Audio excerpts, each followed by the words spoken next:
All right, let me get straight to the point here. Obviously, I'm here with one of the funniest dudes, man, alive. Like, I love this guy. Good friend, actor, comedian. Sex symbol. Comedian, obviously. SIDEMAN, what you saying, bro? Thank you for coming down, man. I'm good. Do you grease everybody like that? Nah, not at all, man. Now, first of all, thank you for coming. You know what? This guy, he always shows me bare love. I always do the last minute ones. Yeah. Even with Bad Man or this or whatever other projects. But you always come through, man. You're last minute and long. So it's like, it's not just the fact that man's mad late with it. Like if Humza tells you that the shoot is at 2:00, the shoot is at 5. But he had the audacity last time I shot with him to hit man with a, yeah, bro, just try make it on time if you will. And I am anal about being on time. Yeah. Like I noticed. I do not fit the black stereotype at all. Like for me, I actually am to the point where I get serious anxiety if I am late for something. Same. So it's just better off for me. It's just better off for me if I find myself half an hour to an hour to an hour and a half early. For instance, today, I've been in London for the you came early. No, you don't understand. Make me understand. I've been in London since 10 to 6. And the only reason I'm in London, I'm coming from Birmingham. Yeah. I've been in London from 10 to 6. And the only reason I'm here is for this. And it's now 8:30. I've been walking around central London. No, it's not your, no, it's not your fault. Yeah. You did tell me 8. Yeah. Even though it's 8:30. You did tell me 8. But the point that I'm making is that I've been walking around central London. Listening to things in my ear. Like I was at one point, I was standing hella scarily near to the BBC, and I thought, what are these like? He's gonna see me. But who comes out? One of the BBC people like, what are you doing here? Just standing by the building. I miss it. So literally, like I am very, very anal about time. Just so I can defend myself, just for a second. Yes. Technically, we got out 5 minutes before 8, but we spent 15 minutes because we got so much security here. 15 minutes opening the gate. Am I right, Dylan? No, listen. I'm not lying. I'll tell you the same thing I tell certain people. There's always a reason. When somebody does something too many times, I don't care what the reason is anymore. I don't care who died. I don't care what happened. If you're late 90% of the time, there's always an explanation. You don't get explanations no more. Like the last time we shot, Humza had the audacity. No, I didn't. The unmitigated gall to message me talking about, yeah, bro, just try and make sure that you're there for 2. No, when we both know what he is, like there's people that no. It weren't that bad for me because my scene was first. There's people showing up, right? Yeah, but they get free food. There's people that showed. Remember, okay, let's say I've showed up at 2. We ain't started filming until 4. There's people that have showed up at like 3 to shoot after me, but I started at 4. We didn't finish till like 7. When a Humza shoot, I don't know if you're gonna take this all out. It's gonna start from. So what else is new? All right, never mind. No, go. I'm joking. No, but yeah. But the thing is, I just have I have a lot of love for Humza because Thank you. No, I do. No. If it like big night, this was actually the point that I was gonna get to. Okay, thank you. I actually am a very, very, what's the word? I'm a stern person. Yeah. So I'll hit a man with a yo, bro. You kind of need to respect my time and stuff like that. I've never hit Humza with that because I don't know. I just got a love for Humza because Humza is very nice. Like Humza's nice. Is where I want to get to with people in life because I cut. Do you call it straight to the point? Yeah. I cut straight to the point. Yeah. But I do it when I get familiar with people and forget pleasantries. Yeah. Like you are literally, it's like you're rubbing cocoa butter around people with the smoothness. Like Humza's like, you sure you don't want to get anything? Yeah, everything all right there. So sorry about that. And it's just pleasantries after pleasantries after. It's hard to be mad at Humza. Like anybody else, I would have been like Humza asking me to do a podcast. Bro, I ain't rolling to your podcast, bro. I don't care about your podcast and I'm not rolling. That's, you can say something. No, Oh, I thought you was flashing me. It's like, that's what I'd usually think in my mind, but I don't know what it is yet. I've just got a love and a respect for how you carry yourself with humility. Yeah.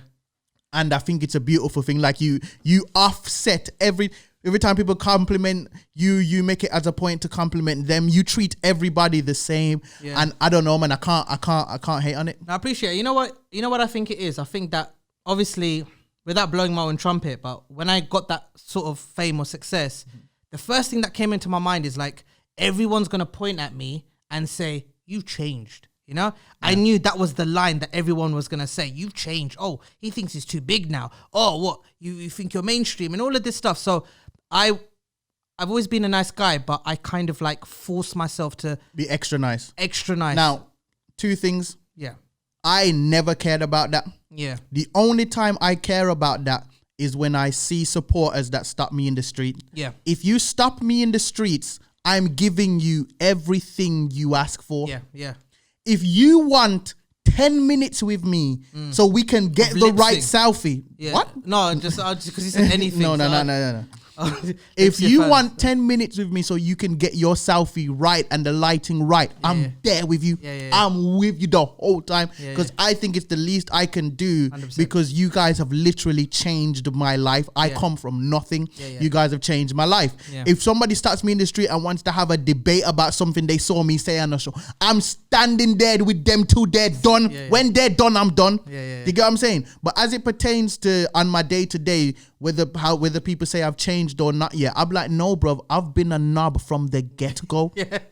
It's true. No, because what people call knob, I just call being very honest. I'm a very honest person. This is why I even say on social media, people in my comment section will say to me, I wish he was my friend, or I wish he had, and I say, no, you wouldn't. I tell people, no, you wouldn't. You think you want me as a friend, but you ain't ready for this. Cause I'm gonna ask you what your uncle did when you was 4. That's how me and my friends get down, bro. It's straight blunt question, psychoanalysis. I have to sometimes go away from my friends cause I wanna breathe. I wanna go around my mom where the love is unconditional, where it's not based on my character, where I'm not constantly being analyzed and dissected. That's how me and my friends roll, right? So when you come around me, right, if I see you doing something that's wild, it's within my nature to analyze and try to figure out why you're doing that and have those honest conversations. Whereas some people don't get into people's business for the pleasantry of it. Now, if somebody says like, yo, back off, mind your business, then it's cool. And I know how to mind my business. That's not what I'm saying. I'm just saying the whole you've changed thing. One of the biggest things is I know me. And I believe that me knowing me is enough. And I don't know if I'm talking too much because no, man, this is your episode, bro. But for me, I look at the world like the Matrix. Okay. I honestly look at it like the Matrix, and people are plugged into social norms, traditions, things that they believe is the social norm, right? And so when I come through and I say certain things, or I'm blunt or honest about certain things, they see that as rude or disrespectful. But I'm like, no, why are you in this matrix where people just want to live in their bubbles, and they don't want, their bubbles are so fragile. If you literally stick a pin of a question in it, they're quicker to get offended than to address what you said.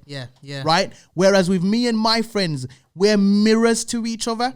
So if my friend says something, I can't let my ego get in the way before I think about what it is they're saying to me. Now, if you tell me I've changed and I think about it and I assess it and I said, nah, I haven't, we're done there. And it doesn't matter what you think. That's true, But I'm trying to be more like you. I want to, and I do, as I said, I do with supporters. But I'm realizing now, even with people on my outer inner circle, I still need to do that with, because it's actually them that watch for you to change more. But what I've noticed is that when you, sometimes when you get a level of success, people change. 100%. It's not even you that changes. 100%. They change. I was so shocked about how many people changed around me when I started getting success. It's so mad that you say, like, literally, and it's mad how your own friends can be jealous. And I'm like, I don't get that though. Because if I see my friend winning, I feel like I'm winning. But not everyone thinks like that. People literally, they see you getting a freebie in Nando's, or you know, being on TV or Channel 4, ITV and stuff like that, and it burns them. But I don't get their mentality, and like I lost a lot of friends, and at one point I'm thinking, is it really everyone else, or is it me? Do I have the problem? But it's actually the people around you change the most when you hit success. And I'll tell you how I've avoided that. I think it's a couple ways. Yeah, have no friends. No. Okay. I think it is imperative in this industry to have friends. Yeah. Half the problems with people in this industry, why they can't hack it mentally, is because they're making friends out of industry people. Yeah. Humza, I love you, but you ain't my friend. Oh, man. In Brom, I got friends. Do you understand what I'm saying? Yeah, I know what because you're if it's just going to be the industry people that are your friends, when they don't holler, you get upset. When they have an opportunity and they're doing it, but they didn't involve you or think to involve you, then you get upset. I got real life friends. I always give this as an example. I was doing an event, At this event, bare industry people are there. Yeah. Soon as we finished what we was contractually obligated to do, my body shifted to do what it always does, which is rush home. And I was like, wait, no. Try and make in this try and social. I could, 5 minutes, I couldn't do it. Yeah. I wanted to get, and this is when I'm living in London. So my friends are in Brom. I wanted to get back to the group chat with my Brom friends so badly that I couldn't stay there for 5 minutes. This is me trying. That's the night where I said, I'm going to try. Everybody's there. I couldn't do it. I have no context with these people. I have no history with these people. My friends have known me for 10 years. And I think how I actually managed to keep my friends the way they are is because I let the veil go. Okay. Good and bad. But do you feel that you know what it's like to be in the industry, and we go through a lot of different shit than our friends do? Yes. Do you feel that you still need, even if it's just a one, but at least a few friends in the industry, because they're the only ones who are going to get what you're going through and not your friends? I haven't had that. Yeah. I haven't, maybe because I don't really, of course you can bond with industry people on that level, but I tell my friends everything. And that's why I think they can end up being my friends. Yeah. Because I tell them the highs and the lows, bro. I've took L's out here, bro. Yeah. My friends know L's that I've taken in the media game that the public will never know. They'll never know the background L's. Like, there's this big person that texted me and said they're gonna call me. Okay. Huge artist in the UK. What's the name? No. Okay. Oh, not a girl thing. At least spell it though. No. I meant said at least spell it. Not a girl, a guy with an opportunity. Okay, yeah, cool. I'm in my friends that group chat, like, he said he was gonna call you and even call. Sounded like a wet wipe, bro. Like I tell my friends, if I make X amount, I put them behind the veil. I say everything. So because I'm giving them the balanced view, because what we do a lot of times is we try to, as industry people, avoid talking about our careers to not offend or make our friends feel weird. But because I've chosen to tell them my friends are invested in my friends are in my comment section. Checking my comment section as much as I am. Bro, I seen, whether it's my female friends or my male friends, bro, they got some bad comments on that one. Did you see that comment? Or did they clock it on that? And they be giving me advice and I take their advice on board. Or we have discussions. They're like, you got to be careful how you move with this because of this and because of that. And I don't know why, but I genuinely, number one, I feel like I'm a good friend picker. From day, because I've always been blunt, you have to be a certain kind of person to survive my friendship anyway. What do you look for in a friend? Like, what's the CV saying? What I look for in a friend is I have to be able to be honest with you, because I never check whether people are honest with me, because I'm telling you something, I attract honesty from people. People, when you're an opinionated person, people can't wait to share their opinions on you. My friends, I won't even say my friends, everybody in my life is constantly sharing their opinion on me. And I just take it. I take it all in, but you have to be able to now let me have my opinion on you. We gotta be able to have honest dialogue, and you have to be able to talk. I'm not trying to have friends I can't have serious talks about, and you know what the thing is as well, why I feel like all my friends, right, we've got good relationships, is because they know exactly where I'm coming from. These are people I've asked for bus fare back in the day. So I know that I can never stunt on them. And with half of my real friends, there's a bunch of people whether it's industry or just people that know of me, that would love to be my friend. Yeah. With me and my friends, I'm the aggressor. Yeah. Okay. With all of the time that I don't have, with all of the things that I don't do, my closest ones, I message them, I pop them up way more than I need them. Yeah. And I tell them this all the time, bro. Like two of the friends that I need the most here, they're two girls here. Yeah. We have a group chat, yeah. Yeah. I'm in an all-girl group chat. Yeah. And lucky. No, it's just wet. And I tell them all the time, these conversations is what keeps me sane. Yeah. This is reality. The industry ain't reality. You're lucky, because I'll be honest with you, I have a different experience, I would say. I felt that a lot of my friends, and I hope I don't get bitter messages afterwards, but I felt like I've been let down by a lot of people. I feel like, obviously you were very lucky because you chose the right friends. And look, I've got some great friends. Don't get it twisted. I don't want anyone to start doing emotional ones later after they see this. But I do feel, and this is just me being very honest, that I feel that a lot of my friends, they just, I don't want to say used me, but I feel like they saw me going up and they're like, all like, oh, let's come with you. Let's come with you. And they just went for the ride, not with me, but for themselves. Yeah. And I feel like a lot of people get caught up in, I'm not saying I'm Tom Cruise, but like obviously I've built my name where people know me. And when I go out, I get treated a bit differently. And obviously I do kind of live a little bit of a VIP life, And they're in it and they want that. And they want to be in the pictures. They want me to shout them out or tag them, or they want to be around me. So, they can get female attention and stuff like that. And they want to feel important. They want to go to restaurants where you don't have to pay for the bill and it's like a 5-star. They want that. But then I just felt like I didn't get anything back. That's how I felt. And then more and more that I kind of grew, I got less and less friends because I had so many friends at one time, and I just felt I got less and less. And even like some of my closest friends who I thought, nah, they're going to be there till the end. I just felt like they jumped on the roller coaster. They're enjoying it. They're loving it. And then they're like, oh, got to hop off now. And that's it. And then I don't know, bro. And I'm like shouting, and I'm like, come back, please. I'm still going places. Like, come back. Do you know what I mean? Like, but I don't know, man. That's a completely different conversation. One of my things is I am a no sayer. So I say no. Yeah. Right. And I always tell people no is one of your greatest weapons in life. Yeah. Because if you drop a no on people, you can tell so much from a person if you tell them no. Yeah. I tell people, don't ask me a question if you can't hear no. Yeah. Demand. Yeah.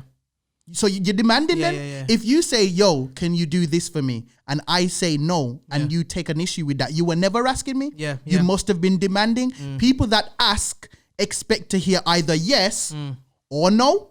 So when very early on, you might get hit with a no. Yeah. I even say to friends that I've said to somebody that borrowed money from me, I said, this has happened this year, I said somebody that borrowed money from me, that somebody else told me, right?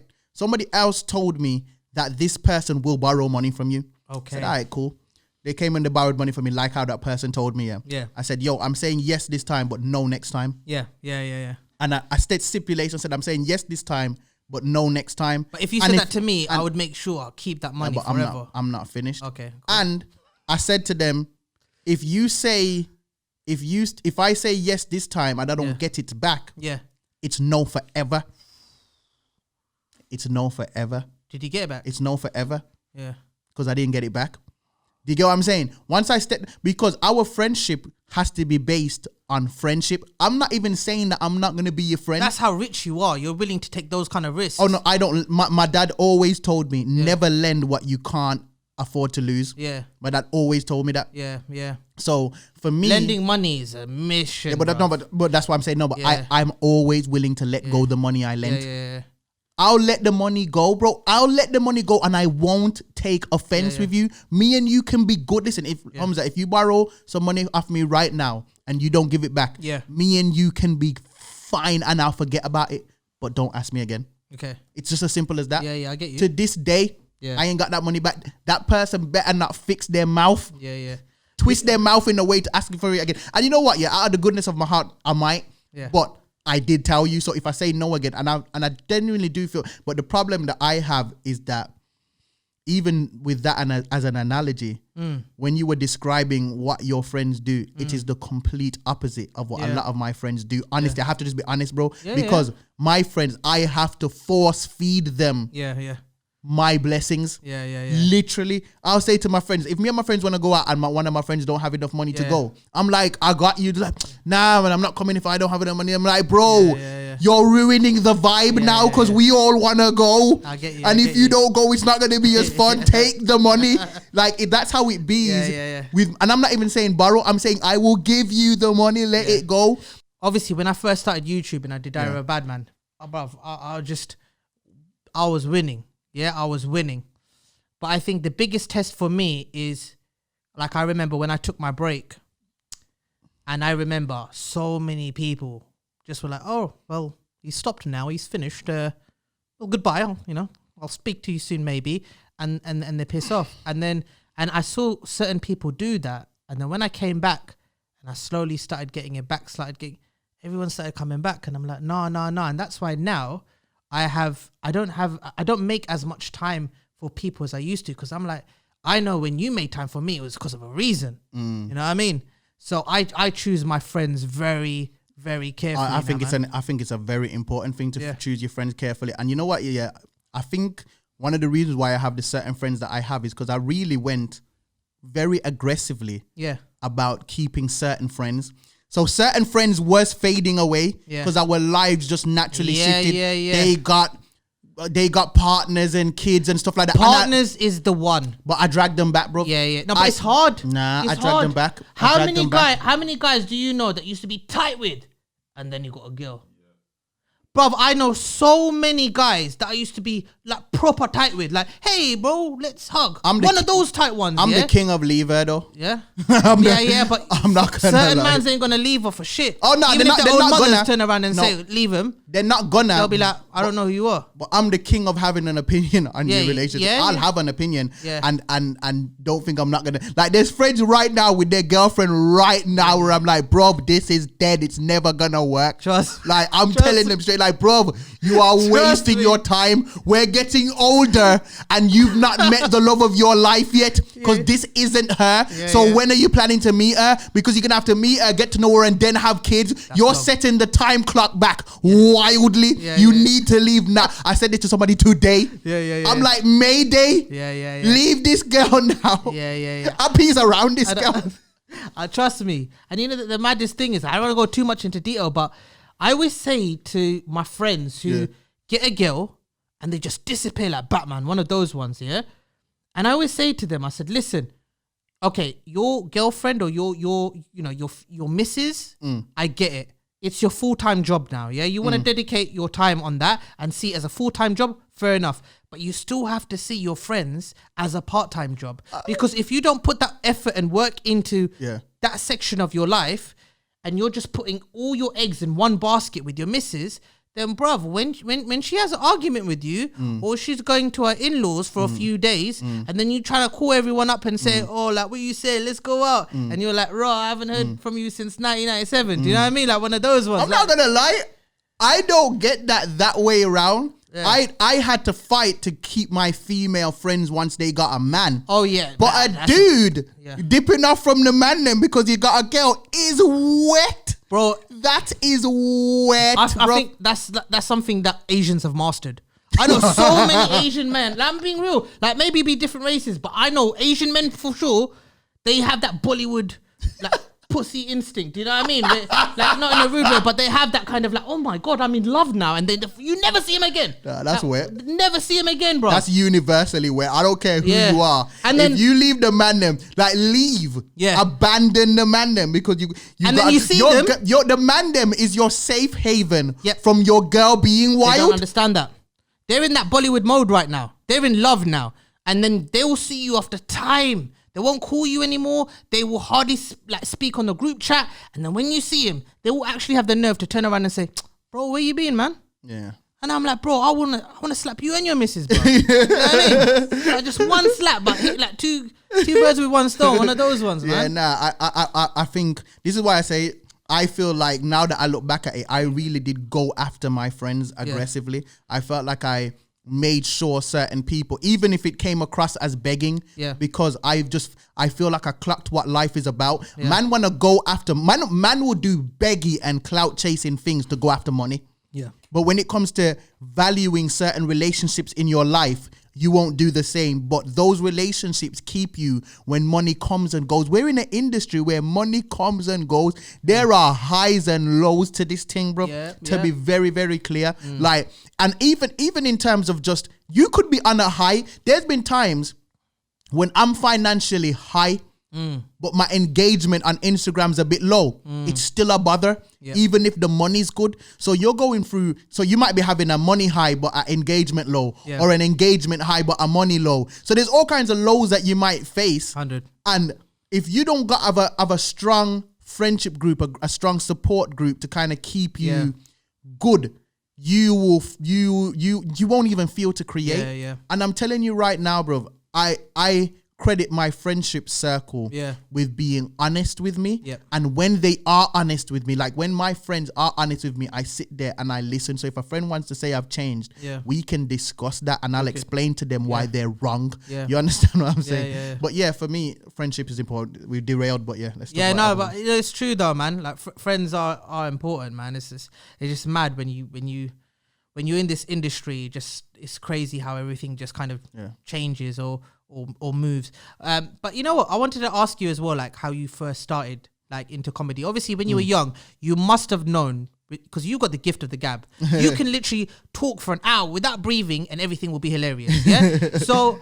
you must have known from an early age that this was what you were going to do. The first thing I wanted to become was a journalist. I was born in Jamaica, and me being funny wasn't a big deal there because everyone's funny. I didn't see it as a big deal. And the first thing that I wanted to do was actually to do to journalism, and then I went from wanting to do journalism to wanting to do music, and I wanted to do music when I came to the UK. And then I went from wanting to do music to wanting to do comedy because I felt like I could be myself with comedy. Because even if I was doing certain road things that I would have talked about in the music, I didn't feel good with promoting that. And I just felt like at the time growing up in Brom with the grime scene, everything like that, at that time, I never felt like I could be the rapper that just raps about the fact that he's getting good grades. You get what I'm saying? And even, as I said, even if there was road activity, I didn't feel that was something I was ashamed of. It's not something I was proud of to be promoting. And I thought, you know what? I'm the class clown. I love laughter, bro. Like, I think I'm one of the happiest people I know, because at least once a day there is drop on the floor laughter in my life. Every day, bro. There's something's gonna happen and I'm gonna laugh to the point where I cry or drop on the floor, and I like just busting joke, and I laugh at my own joke, bro. I have to, man. I really will, even if nobody, like, literally, I'll tell you the honest truth here. I only stop laughing because I understand that everybody else in the room is finished with the joke. So let's say something funny happens, and then we all start laughing. Everybody's laughing, and then I realize, they're finished. And then I stop. But honestly, bro, I could do a good hour.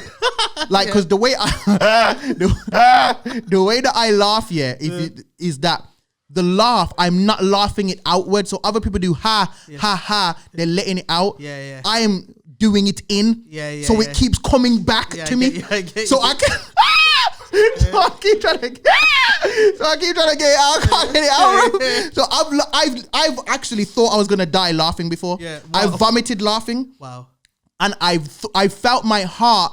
I can't breathe because I have levels to my laughter. Right. Everything you've heard me do. So you've heard me do. That's level 1. Then you hear me squeal. The squeal is. If you hear me do that, that's like, okay, a different level. But there is a level I can attain.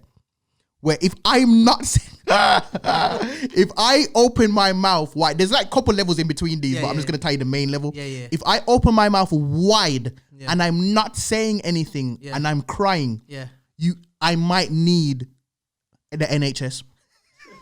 Honest to God. Because I'm not breathing. Or you can just, that's all you can hear because I'm dying, bro. So I find laughter important, and so that's why I got into comedy. But when I got into comedy at first and I was doing videos, they was not doing well. I was putting them out on YouTube and they was not doing well. And I started to notice a shift. And I got to credit people like yourself and Wall of Comedy, Man Them on the Wall, with helping me to understand this shift. Yeah. Because it goes back to how I met you. Yeah. I met you at a Wall of Comedy event where you were the only person there I did not know until after I left the event, because I took pictures on that night with everybody. I came up to London. It's one of my first times coming up to London. I'm coming up to London. Wall of Comedy have invited me because they've seen the comedy videos that I'm doing. I feel a part of something. I'm actually integrating with the scene. Took pictures with everybody. I think Mo was there that night. I took pictures with bare people. When I left, somebody was like, bro, didn't you realize that was Humza? I've checked you out on YouTube. I'm like, what the hell have I done? How did I not know it was Humza? No, because I know who you are. I just didn't know that was you that night. That was the first night that we met, and I took a picture with everybody but you, and I was so vexed. I don't know. I thought you were security or something. I don't know. I don't know, bro. But I'll be honestly, I realized the shift. And I said to myself, when I seen things like the Wall of Comedy and things like that, I said, pretty soon, numbers are going to rule the game. Right? It's not going to matter how talented you are. It's going to matter what the numbers are. If somebody's doing the numbers right now, they can get in a Hollywood movie. There was a time when that wasn't the case. Love Islanders are coming out and doing things that people said reality TV stars could not do. There's a Love Islander right now. It used to be a curse, isn't it? With reality TV. There used to be a Love. Wes from Love Island literally is releasing a tune like now. Wow. Yeah. Okay. There's a Love Islander called Amber, not last year's Amber from a couple of years ago. She has done, what's the theatre thing called in the UK? Not Broadway, that's America, innit? East End. Is it East End? I don't know. West End. West End. She's done West End theatre. Understand that theatre people look down on TV people because theatre people think they're the real actors, right? And somebody from Love Island was able to take their Love Island clout and get on West End. So I clocked this from early. So I said, I can't just have these videos doing low numbers. If I can get better numbers, all the doors will open to me. Because my plan, I still haven't enacted my plan. To this day, my plan is to make movies. I'm only now just starting to enter that space. So I stripped myself down and said, I won't be the 90-minute movie man. I'll be the 15-second Instagram guy. I'll gain clout and watch clout open doors for me that was not open to me before. So I started to work with people, because the key to social media growth, right, is very simple. Work with people bigger than you. It's literally shout outs. It's as simple as getting a shout. No matter what it is, you're getting a shout out, whether it's from word of mouth from people. The way social media works, if people see me working with Humza, which is number one, I was talking about you being a nice guy. The other reason why I put up with half the stuff you do is because you have an audience that I cannot reach the way you can reach. There are still people calling me Rebecca with a K on road to this day, bro. And you bring out the bad mans once every 3 years. And to this day, to this day, every day, all the time, people stop me saying Rebecca with a K, and there's people walking with me like, I thought your name was SIDEMAN. Who on earth is Rebecca with a K? And that's because I'm in a show with you where my name is Rebecca with a K. So I understand the importance of pulling from other people's audience, but I cannot. But what people do is they reach for the stars. So you'll have somebody starting out in comedy, trying to holler Mo the comedian. I didn't do that. I hollered this guy from Birmingham who was just a little bit bigger than me called Young Frill, but he was more established than me. He used to do the Tintin videos. I don't know if you know them. But I started working with him because he's more likely to say yes than me because he's not that much bigger than me. So I started working with him. That's how I got into the game. And so through understanding that numbers and having numbers affects where you go, I got to working for the BBC. And I didn't start at 1Extra, to be clear. I was on Radio 1 and 1Extra. Radio 1 and 1Extra with no previous experience in radio. I had never had a radio show before. I had only done little radio interviews for 2 minutes, if that. And because of Clout, think about it. Just think about how many doors have been opened to you. Got a book, bro. You came in doing you came in doing Diary of a Bad Man videos, and now you have books. Yeah, yeah. The doors that will open for you when you have some clout, right, is random. Yeah. How many stuff I've done is random, bro. Yeah. When I started out this game, when I started out and I was working in Londis and I was packing Lucozade Zero, who would have thought that I would have done a Lucozade Zero ad? You know, one thing as well, just to push it a little bit back. Yeah. I remember one of the first times I actually came to Birmingham to speak to you in T1. Yes. Shout out T1. And I remember I sat you down and I remember thinking these two are so talented in different ways, but so talented. And I remember we were talking about numbers because you were like, and I don't know if you remember this. You would talk. I can't remember what it was. I think maybe you saw like a post of mine, and you're like, "Oh, look at these numbers and blah blah blah." And I remember saying to you, I said, "Bro, keep doing what you're doing, and I guarantee you. I don't know if you remember this. I said, guarantee you, in a year and a half, you'll get these numbers. Won't mean anything to you." And that's exactly what happened, bro. So you know what I mean. So I'm gonna take the credit of that, like future. Hey, if it wasn't for you, I wouldn't be here, bro. Yeah, no, don't say that. Obviously, you're mad talented. But I just remember because I was for me it was funny because I was like, I know how this game works. Yeah, I saw the talent. All I said is, if you put the work in, bruv, it's there. And that's what. No, I never doubted that I had the talent. I said if I get the talent and the numbers, and I think a lot of creatives right now are crippled by fear of numbers and being results based. And I think the reason why they fear that is because they use the result or the numbers as validation for their talent. That's not what I'm saying. It's like when people say to me that they want to be an actor when they've acted in stuff. I said, why are you saying you want to be an actor? Like, obviously I haven't done any feature films. I'm not in Hollywood movies. I said, so if you did your little brethren's play down the road, you're an actor. 100%. That's just it. I never to this day. I don't think that social media credits me to where I validate myself. To this day, no matter what numbers you see me get, that's not where I think I am. I think I'm higher than that, right? So I'm not telling people to use social media numbers as validation, but you cannot continue to ignore it. I watch artists and rappers do that all the time. I watch rappers falling off and not realizing it. Because you got the money, you got the clout, but you ain't made a hit in a while. You can't ignore that. If you ain't made a hit in a while, eventually they're gonna stop loving you like how they love you now. If you just keep thinking, I'm lit because it's lit right now, and I watch people sit there and they ignore it, I don't ignore it. If I'm doing low numbers, I stare it in the face. And bro, man ain't built to do, I promise you, Humza, not everybody's built to stare dead numbers in the face and says, I'm going to beat you. I'm going to win. I'm going to make you go up. Bro, when I say I've had highs and I've had lows, I've had highs and have had my page is an anomaly. It's a freakish page, bro. My fans are not loyal. If I post a dead video today, it will get 7,000 views. And on that same Instagram page, I've had 900,000 views on a video before. That's mad.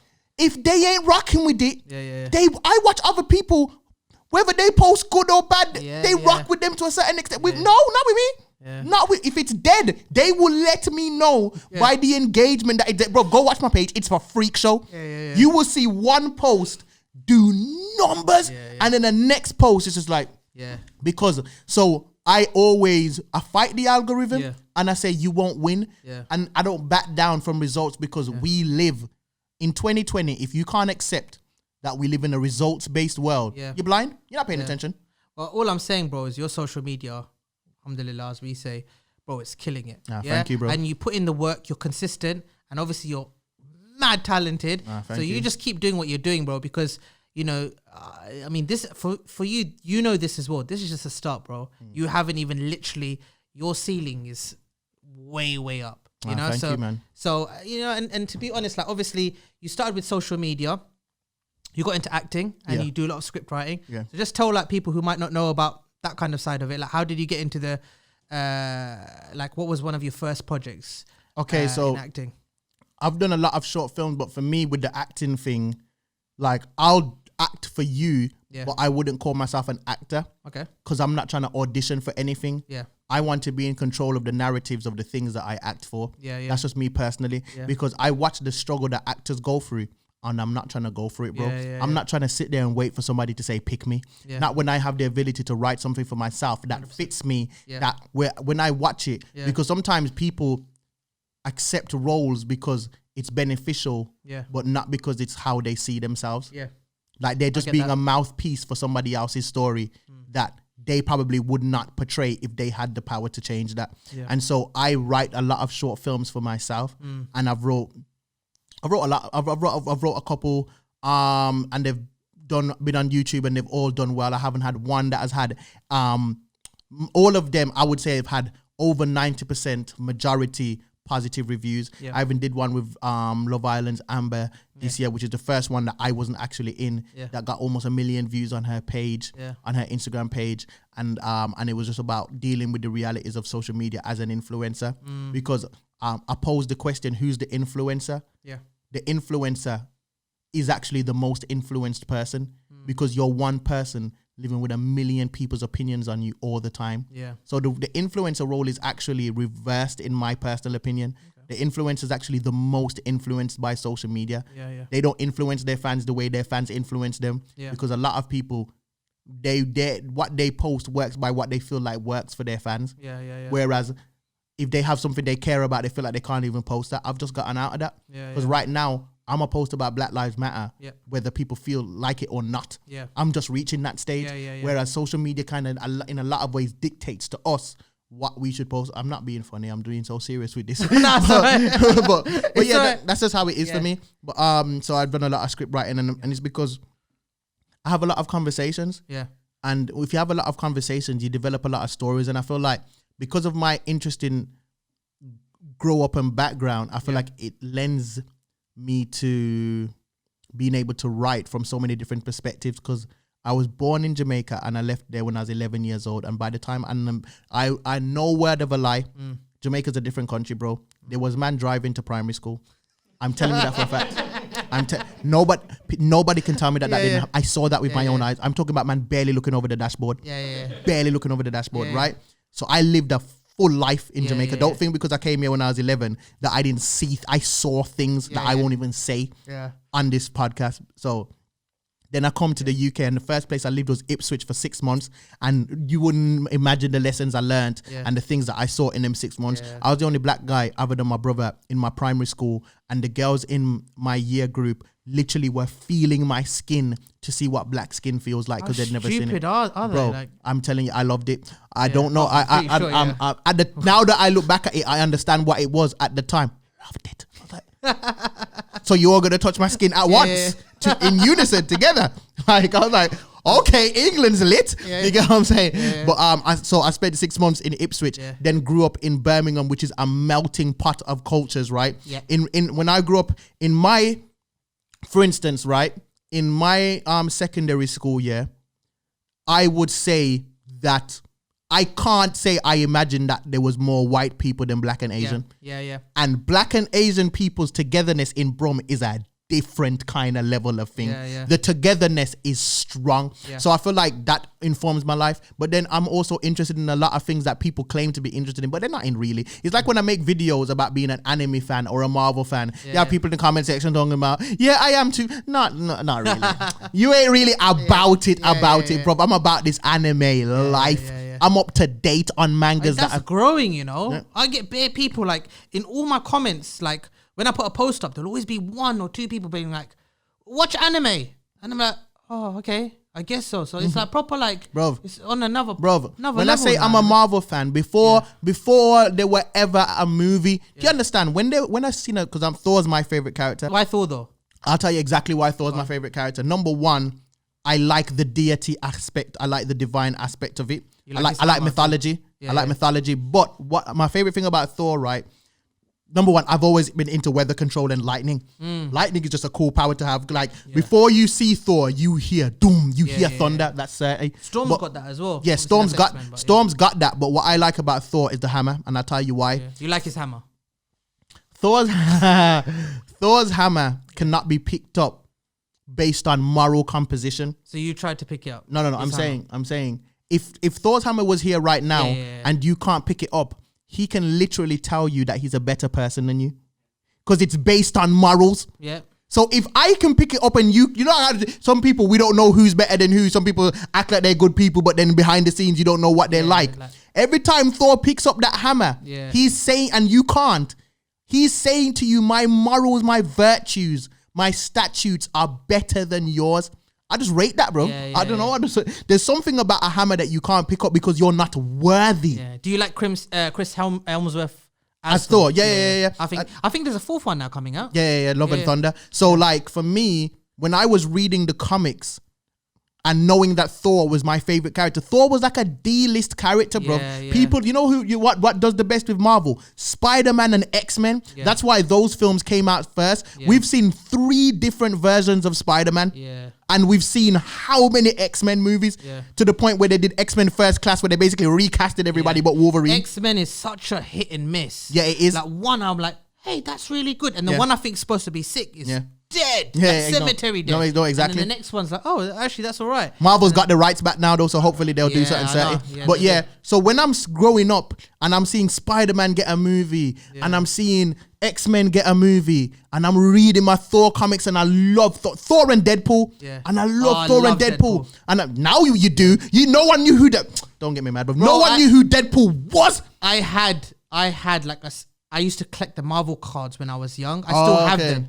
And I remember Deadpool was one of my favorite. I had a shiny silver background and it was pointing at us and it was sick. And I've still got it till this day. Deadpool was one of my favorites. So I'm reading Thor comics. You're thinking, oh man, they'll probably never make a Thor movie, bro.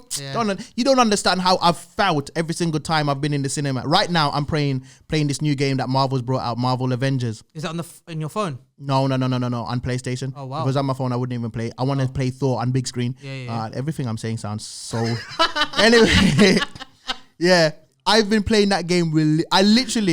I literally was speaking to my cameraman today and I said, come in my room, bro, come in my room. Look how I can control Thor. Look how when I throw the hammer, if I throw the hammer on the game, and it falls on an enemy, the enemy can't get up because to get up, he'd have to lift the hammer and he's not worthy, bro.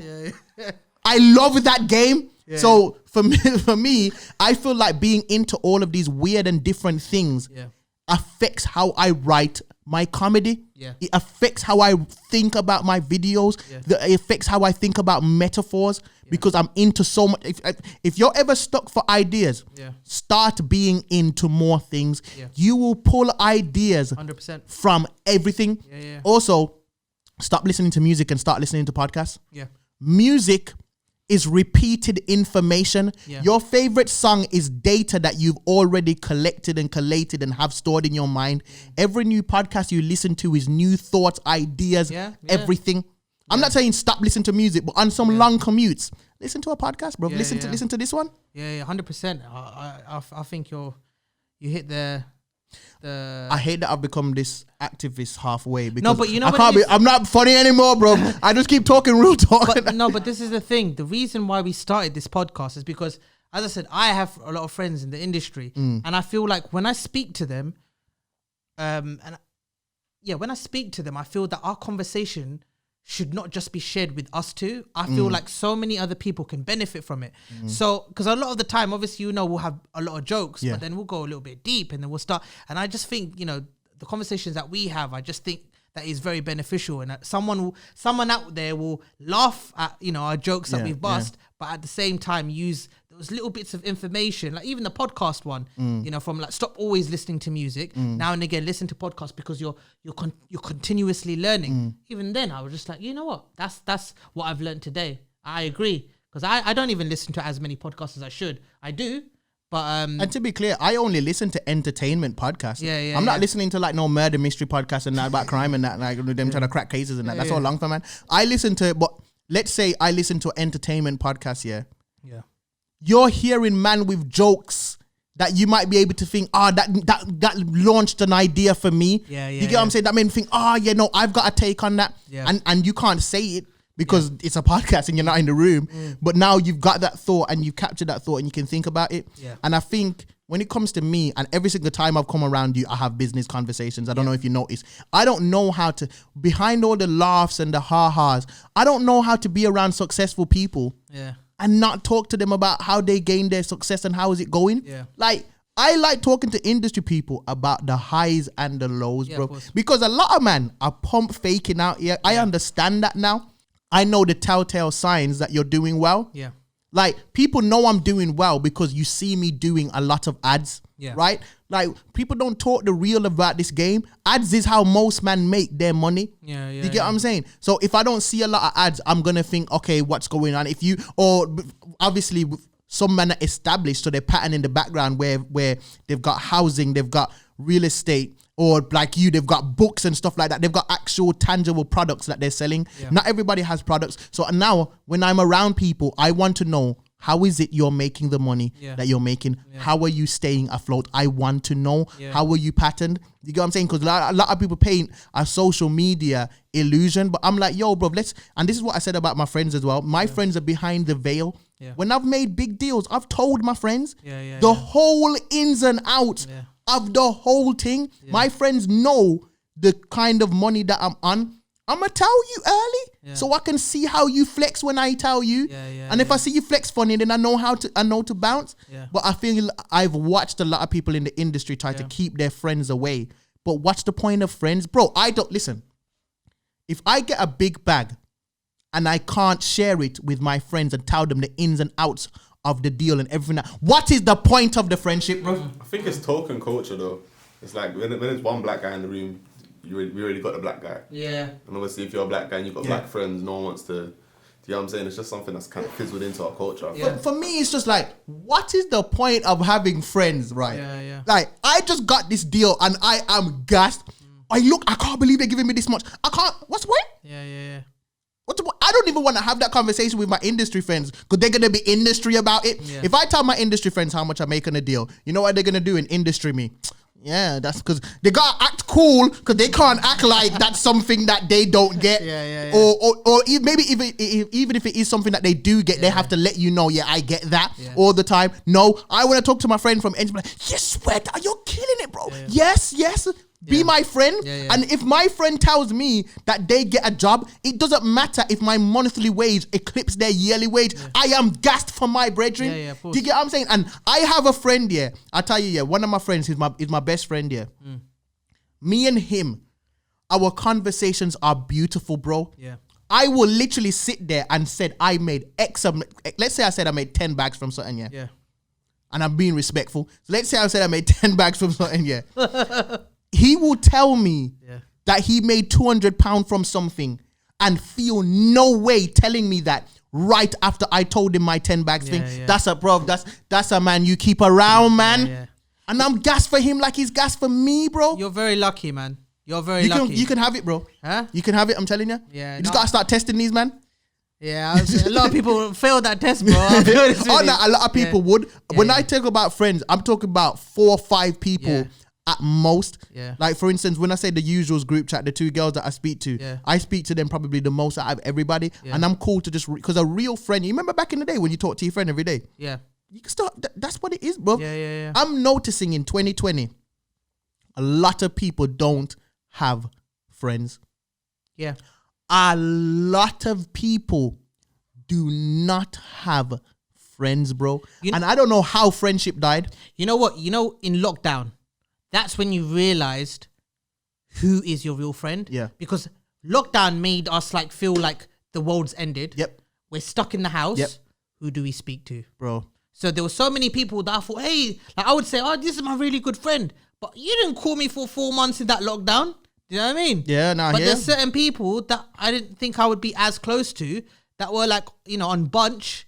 And there'll be like, a group of us and we'll be talking like every day, like playing games and stuff. And I'm like, raw, like... I think a lot of people kind of realized a lot from lockdown. I think everybody needs to have the kind of friend that you tell the trivial. But me and my friends was in the group chat. No, I wasn't involved in this conversation. I came back to the group chat and found them talking about quavers and whatsits for an hour straight. Well, that's a deep one, though. And I looked at it and I said to myself, "This is friendship. This is life." Because We gotta be able. It can't be just every day we come in. We're talking about it. You can't hit my phone unless we're talking about something deep. It's like, nah, bro. I think I'm addicted to Quavers right now. But do you genuinely believe Quavers is better than What's It? I wasn't involved in the debate. What's It is better, but I wasn't involved in. How do you eat your What's It? Because there's many ways. Now we was talking about this, and a stale What's It does bang. Yeah. Have you ever had a What's It that's like on the precipice of being hella hard and dry? Everything I've said today. No. Right. I don't think I've had one of those. Everything I've said today has sounded not ways I want them to sound. But I stand by it, bro. Do you do that thing when you, I call it the Terminator, when you put it on your tongue and then you crush it? Oh yeah, nah. Do you not do that? Nah. Because that's not happiness. Thank you. Shut up, man. Try it first, innit? That's just bullying yourself, though. Nah, man. No, it's not, man. Yeah, exactly. So, bro, and then another way is like you could do it the opposite way. So you're pressing it to your tongue and it just dissolves. Bro, I'll tell you, But skips. That's better with skips. To be fair. I'll tell you, yeah. Yeah, tell me. You see, industry people, they don't know how to do that, and it annoys me. Yeah.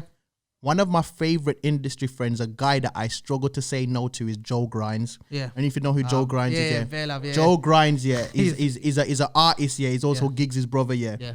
And Joe Grinds, I love that guy because Joe Grinds, if Joe Grinds called me, I cannot tell if he's asking me for a favor or to talk about Dragon Ball Z, and I love that, bro. There's something I love about when Joe will message me with a Dragon Ball Z t-shirt and say, yo, this is hard. Yeah. Why man can't have regular There's some man where every single time they pop you up, it's always business, but they want to be friends. I'm happy for us to do that if we're just doing business. Yeah. But if you're going to be my friend, let's have... Listen, man, when I say that brother will pop me up, this black brother will call me. I've been on that phone for... But you know what the joke is? Giggs is the same, you know. Is it? Bro, me and Giggs... this is hollow man Giggs, you know. Me and Giggs was in the DMs arguing for an hour one time about Fat Thor in the last Avengers. Did he not like it? He didn't like it. Oh, yeah, because there was a big debate. Yeah, you know, I liked it. The last Thor where he was... Because a lot of people thought that they wanted to see Thor as Thor, innit? And they kind of made it a kind of a comical thing. Yeah. I thought it was good because I thought it was something different. And bro, you know what the thing is here? I don't know what people's problem with it is here, because it's like people go on like say it's not real life. Bro, nobody lost more in Avengers than Thor. Before Thanos snapped, okay? Before he snapped. What did Thor lose? No. Everything. Let me break it down. Let me break it down. I'm asking a question. It's a podcast. Thor's mom died in Thor Dark World. Yeah. Thor's dad died in Ragnarok. That is before Thanos snapped. Then before Thanos snapped, he killed Heimdall right in front of him. Yeah, that was Heimdall was his best friend. And Loki, they stabbed Loki right, that was his brother, right in front of him.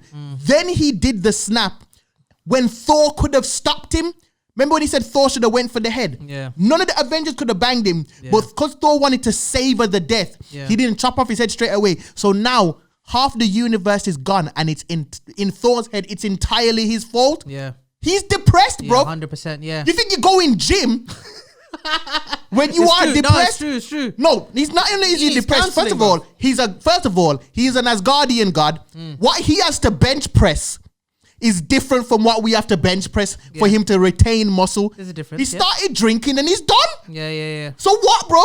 Okay, half the universe. So what was Giggs's what was his argument? I can't even remember what we were talking about. I can't remember if it was I think he was saying, why did Thor struggle so much against Thanos in Endgame, right?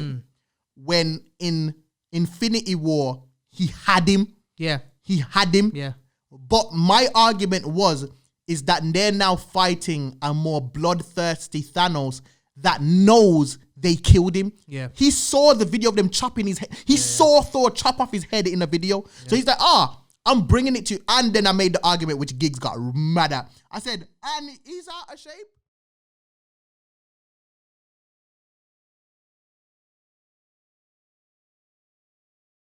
So I go to the park with my friends and we have the sketches, and we literally play catch with the mitts, and we'll be there for an hour and a half, and we bring our little portable speaker and we play music in the meantime. Bro, I'm talking about sometimes we go out, sometimes we'll be at the yard and we'll go out and do that all at midnight.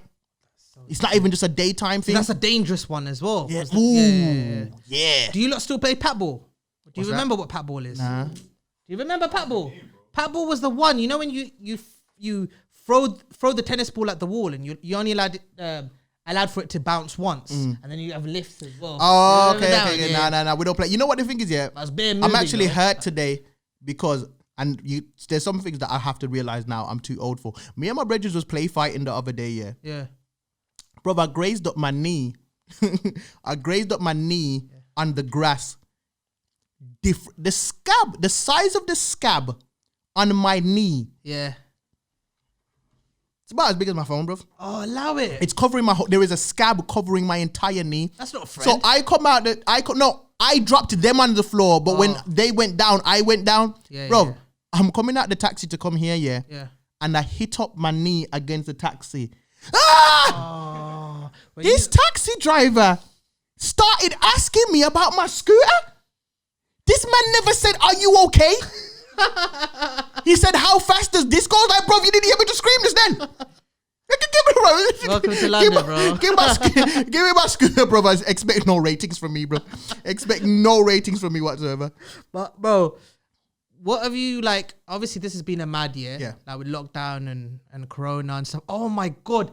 How can I forget the BBC thing? We have to talk about it because the maddest thing is, I think in the last episode, or one of the episodes, we filmed it and Dylan turned around and he just asked, What do you think of the BBC saying the N-word live? Did they? Yeah. The BBC said the N-word live? Twice in the last few days. and I didn't know of it. So I was shocked. I was like, what? Did that happen? So I was a bit shocked. And then obviously a week later, I find out that you quit. Yeah. You quit your job at BBC. Yeah. And I called you. Yeah. Straight away, and I rated you because I was like, 9.9% of human beings would not do that. Yeah.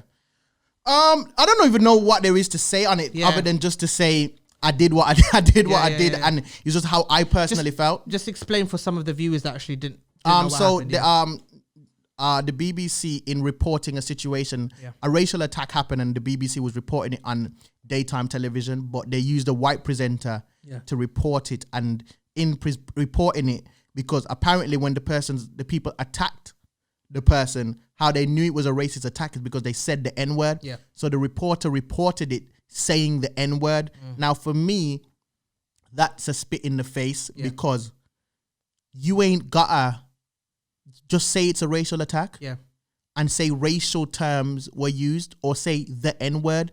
Everybody knows what the N-word is, and anybody that don't need to learn that word. Yeah. You don't have to make a white presenter say that at 10:30 a.m. in the morning so that kids can learn it for a whole new generation to suffer racism, especially if a white kid sees a white woman saying it and now thinks it's okay to say it. Yeah. It's not even something I'm willing to debate. Like when people try to debate with me and say, how come black people can say it? I stopped the conversation and said, you're not qualified. Yeah. You have to go through 400 years of slavery and the continued systematic oppression of black people to comment on black people using the N-word. Then you can come into the room. Do you want to come in the room? Just go through 400 years of slavery. Your ancestors going through 400 years of slavery. Systematic oppression that happens to this day. Then you can come on in where we're discussing it. Because we as black people have not yet made a decision on how we feel about the N-word when we use it to each other. We haven't made a decision collectively. The only thing we've definitely sure of is that we don't want white people to use it. We ain't even sure about Asian people, but we still ain't even made up our mind there. But what we're definitely sure about is that we don't want white people to use it. Especially on daytime television. Daytime television at 10:30 a.m. Yeah. And when people complain, 18,000 complaints, the second highest the BBC has ever had. Yeah. And the BBC basically came back and said, yeah, we did our thing. Yeah. And then they said our staff at the highest level said it's okay. And when you look at the board, it's a bunch of white people. Yeah. I said, I'm cool to work with businesses until we all get it right, bro. Yeah. We live in a racist world. It's going to take a while to fix certain things. Yeah. But that didn't have to happen. Yeah. That felt like a slap in the face. So I did what I did. And it was just my personal decision. Yeah. And I did what I did. And how do you feel about it now? Well, the BBC issued an apology. My opinion, the apology aside, they at least within 24 hours of me doing that did say something. How do I feel about that decision? I feel like I have to be okay with my decision because I feel like it will encourage other people and empower other people to speak up. And I believe that one of the greatest powers we actually have right now is public speaking. I never thought that before, but I've changed my mind now. We do not have the economic infrastructure to fight racism. We cannot fight money with money because this world's about money. We don't have the money, the infrastructure, the institutions or the systems to fight. Well, you know what these companies don't like? They don't like embarrassment. Public embarrassment can make stocks go down. So we might not have the money, but we can take your money from you when we defame your corporations and your businesses. And if you do not have fair practices with black people, if we have no other avenue but to speak about it, I liken it to when women that have been sexually abused and feel like there's no recourse in the justice system, which the success rate of rape charges is like mad low, right? So when I don't agree with people lying on people, but if a woman is seeing a guy out here living his best life, knowing that she might be hurting other people, and she takes it publicly, she does it because it's her only recourse, because she sees no other recourse, because you understand, the law has failed her. The law has failed black people. The least we can do is shout that it's failed us. The system's failed us. So that's what that's all about. As I said, like when I spoke to you, I just said, you know what you've done. It's because you know that you've gone on to do. It's not the be all end all. You've got other plans. Other things are happening for you, bigger things. And but what you did was, you know, one thing that I said to you straight away was, you know how inspiring that is. Like I'm not black, but a lot of my friends, most of my friends are. And I mean, brown people have their own struggles, to be very clear. Bro, I've got a whole show. I could do a whole show about what Asian people go through. But right now we're talking obviously about what you lot go through. And obviously that was wrong. And I think that someone that is... How do you think the Asian community would have responded if the P word was said at that time in the morning by a white person? I think we're good at writing. Like, you know, like we'll just get the cricket fans, the Indian cricket fans and the Pakistani cricket fans will come together. Oh, I thought you said writing. You mean rioting? Yeah, rioting. Yeah, sorry. You know what it is? It's because it's got a K in it. Yeah. It's very harsh. Yeah. It's very, you know, you can't say that. Yeah. You can let off a calm N-word. Like, it can be calm. You can tell when there's an A at the end, for instance, instead of an ER. Yeah, but if you hit with a khaki, if you hit with a that's aggressive, bro. At 10:30 in the morning, bro. I know. That's aggressive. That's mad. Trust me. Yeah. I can't imagine. You know that used to be my when I was a bit naughty. Like before everything, like Dario Badman and stuff, I was a bit naughty, and that was my trigger. If anyone called me a packy, you can get beaten up. Yeah, you're going off. Yeah. That's it.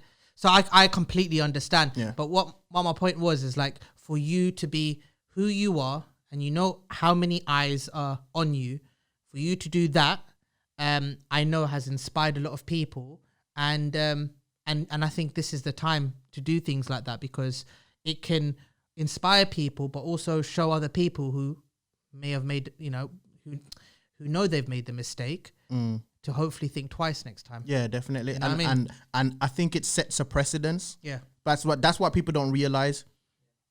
They'll never do that again now. Yeah, hopefully not. Well, it would be wild too because we have an example. Yeah. So whereas before, because precedence in law terms is if you have a case, when a lawyer takes on a new case, they look for cases similar to it in the past. Yeah. So let's say they find a case where the person got guilty, they can go back and say, look, this judge in 1987 said this was a crime. Yeah. So this is cut and dry. Let's pack it up and go home. Yeah. Right? So now that they've apologized publicly for this, there's a precedent set. Yeah. You already apologized for this. Why are you doing it again? Yeah. So I'm happy for that, at least, that we won't have to ever hear that again, because I'm not going to lie, bro. Like, I don't know, bro. You've known me now for a good 2-3 years. Yeah. I was never this guy, you know, bro. I did not come into this game to be side Mandela. Yeah. Bro, seeing George Floyd die changed me as a human being. It changed everything, man.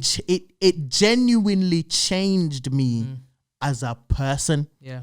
And I don't feel like I can go back to who I was before. Yeah.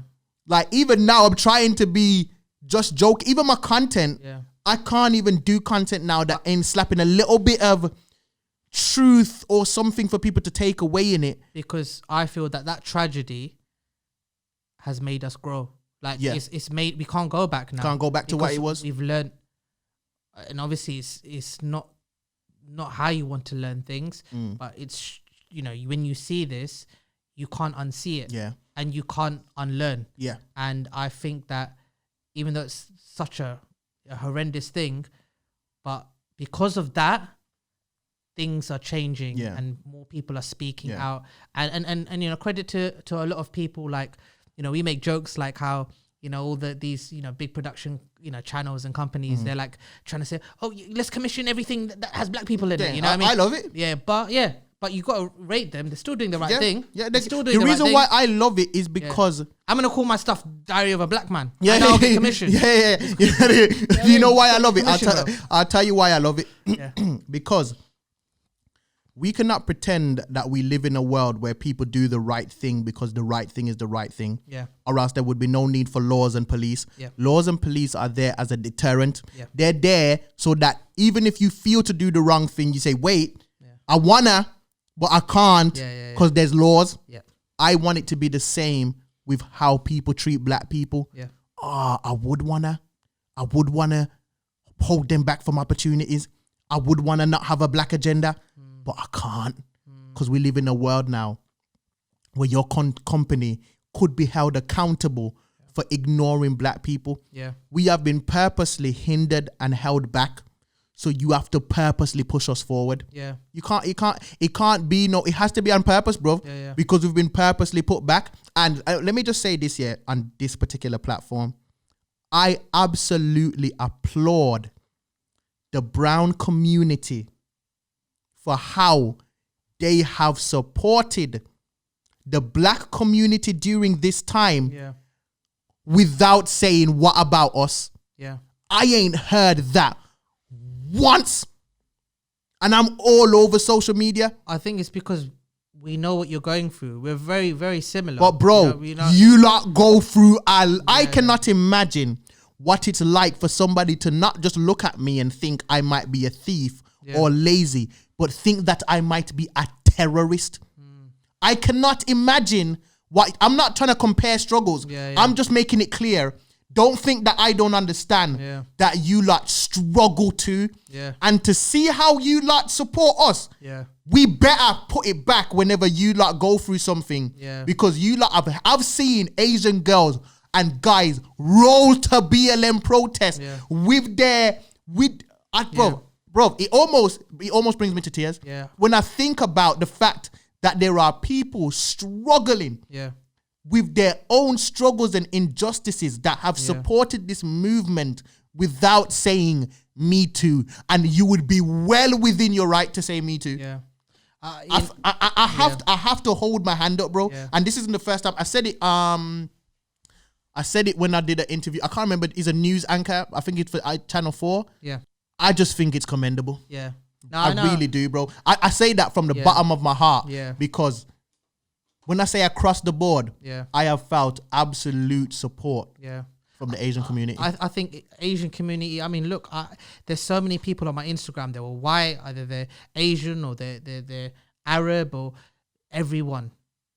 Like, everyone was, not everyone, but for me, it felt like everyone was supporting it. No, it was support, bro. And it was a great feeling because it just shows that it doesn't matter about color, it doesn't matter about sides. Injustice is just injustice. Yeah, and it's what matters is you just stand up for what's right.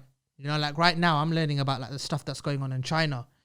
And I'll be honest with you, even me, I'm like, you know what? Like, why can't we have that unity as well? So I think that we all need to learn about, you know, like if we stick together and support each other through our, you know, like then it won't matter about, oh, what about me? Because you know you've got my back and I've got yours because of humanity. And I think that's really important. You know? What's going on when you talk about what's going on in China, all of that from no one's saying anything. Bro. More people have. I think they've said more people have died here than the Holocaust or something. Yeah. And no one's talking. Do you know what happened? Do you know what's happening in China? The concentration camps and that. And no one's saying it, bro.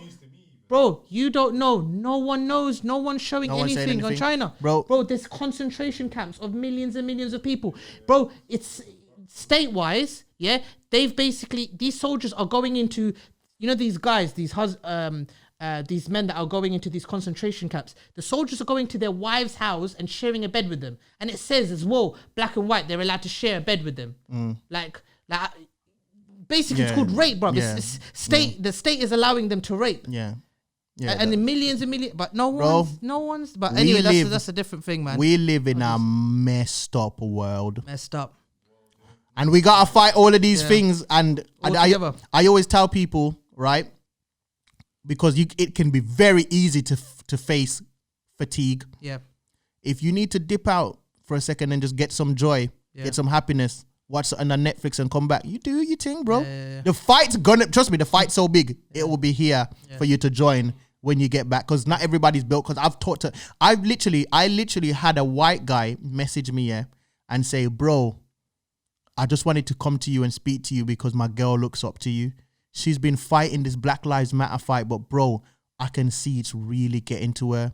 Seeing racists in the comment section and stuff like that. And I want to tell her to just take a break. But because I'm white and my girl's black, I don't feel like I can tell her.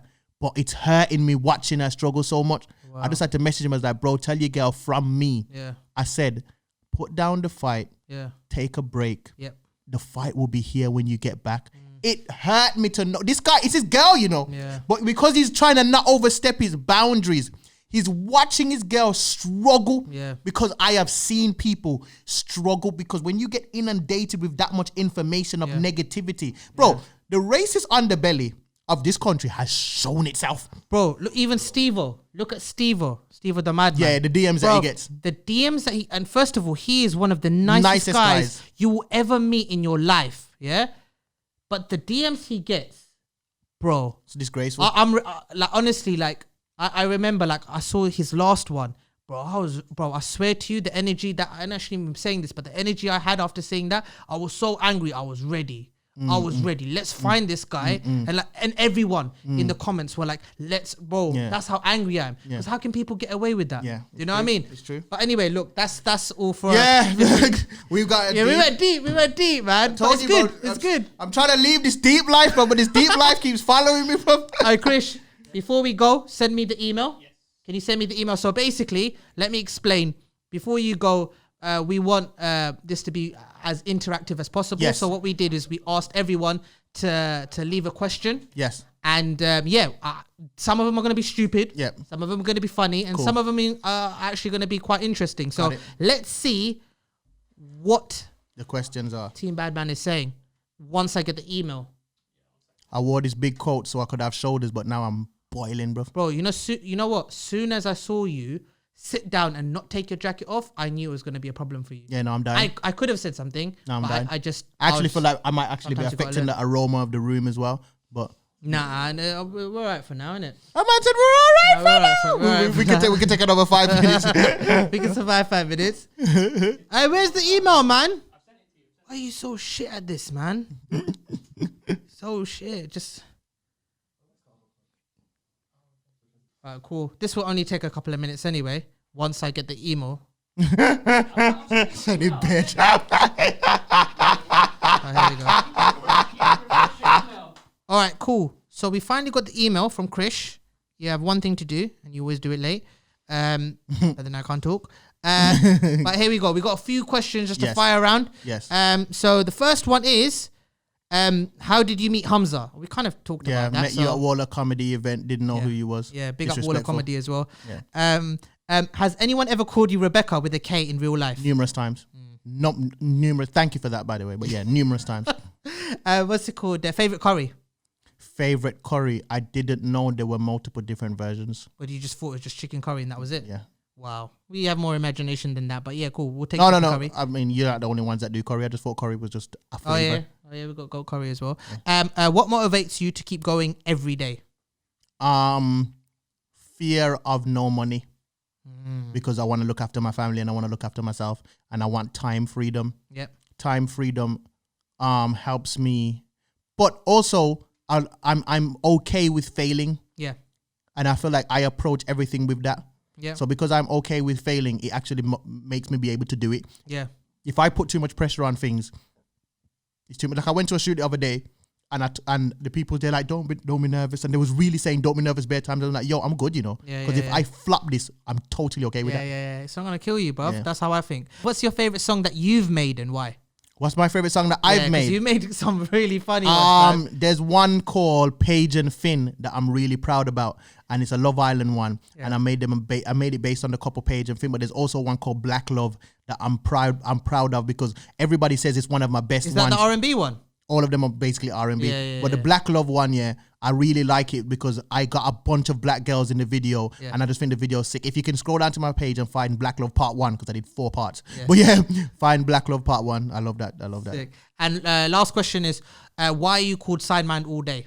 So I am called Sideman all day. I used to be called Roadman all day. Yeah. And when I went to the BBC, there was like, you can't really be called Roadman on radio. Yeah. They just suggested that it wasn't a fact. They just suggested that. And I said, you know what? I've always wanted to call myself. Yeah. But not, I always wanted to call myself Sideman all day. Yeah, and you know the reason why I never changed my name to Sideman all day back in the day? Yeah. Because I didn't want to lose the ats of videos that have been posted of me. Yeah. But I thought, I'm at the BBC now. I'll probably get atted bare times about different things. So I then changed my name. So people actually think it's because the BBC made me change my name to that. But I actually chose the name Sideman for myself. Yeah, okay. Yeah. All right. Well, look, bro, we have to do this again. Yeah, 100%. I think we all enjoyed this one. This was definitely a special one. As well, just putting it out there, when I'm filming Badman, once every 3 years, the scenes with you, I think the scenes with Badman and Rebekah are literally my favorite. Because thank you, bro. How many times have we bust up? Like, we really can't stop laughing. No, but I don't, Humza, you've got to do outtakes, bro. I know. Because Humza be saying some wild stuff, bro. His brain goes to places where it's like, oh my, I can't believe he just said that. Yeah, there's a lot of improv. But we have a good time, man. Yeah, and literally, Badman 12, man. And my character's porn addiction is just wild, bro. you know how wild it is to watch porn without a plan. He be watching porn in situations where you can't use the porn for its intended use. So he's watching it like it's Netflix, like it's a TV show where he's interested in like the cast and the storyline and that. That's why he's one of my favorites, man. That's why one of my favorites. And honestly, it's been a pleasure having you. Yeah, man. Obviously, I'll see you soon on Badman 13. And bro, thank you very much, man. Thank you for having me. Yeah. And you know how I know I've had a sick time? I needed to shit like about an hour ago. I firmed it and I was enjoying it. You know what I mean? And if I left halfway, then I wasn't like, you know what, give me a second. Whatever. But I rated it. That's why I stayed to the end. Love, bro. Love.